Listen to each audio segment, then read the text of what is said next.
rin ng taong bayan. Taong bayan ang ano. Kaya, yun nga, sabi ko, time has changed. Yung dating takutan, patayan, tapos na yun. Ngayon, ang mga tao have learned. Yung mga tao ay alam na yung tama at mali. At yung mga style ni Presidente Digong na gano'n, puro patay. Eh, dati yun. Kumbaga sa ano, alam nyo ang mga tao, kumbaga sa antibiotic, na-immune na kakaganon, immune na, hindi nakakagating yun. No? Wala nang naniniwala, palagay ko. So sir, sorry, dagdag lang po. Eh, tignan natin. No? Titignan natin. Thank you. Okay. So, last November 24, 2024, yung anak ng isa nating ahente ay napatay. No? Walang kasaysayang pagpatay. Hindi itong suspect apparently nagselo sa kanyang girlfriend at dun sa isang Gino Manolo Banta. No?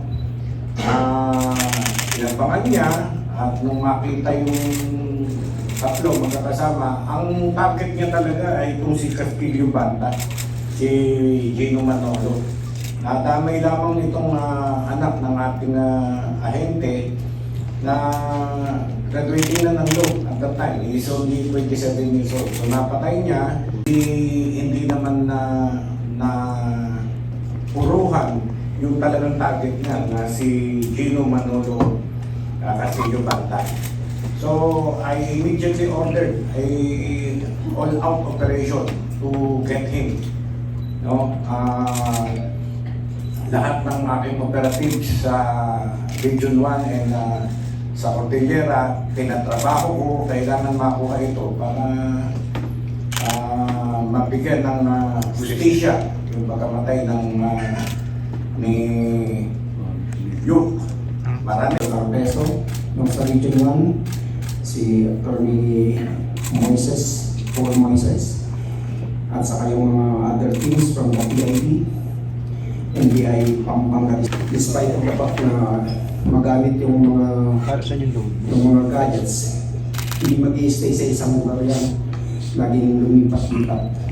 At eventually, nakuha din naman dahil sa relentless effort ng ating operatiba.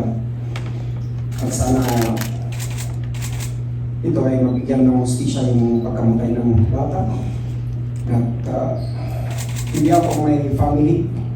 Nagpapasalamat ako sa lahat na tumulong nito. Kung sino gumawa ng krimen. No?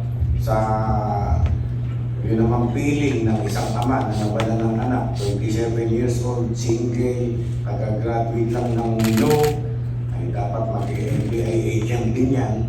Kaya natin tanungin ang pakiramdam ng amang nawala ng anak.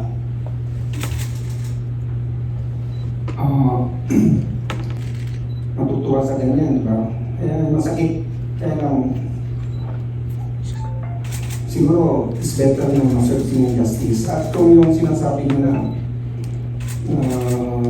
yung tungkol dito sa subject, siguro that is his defense.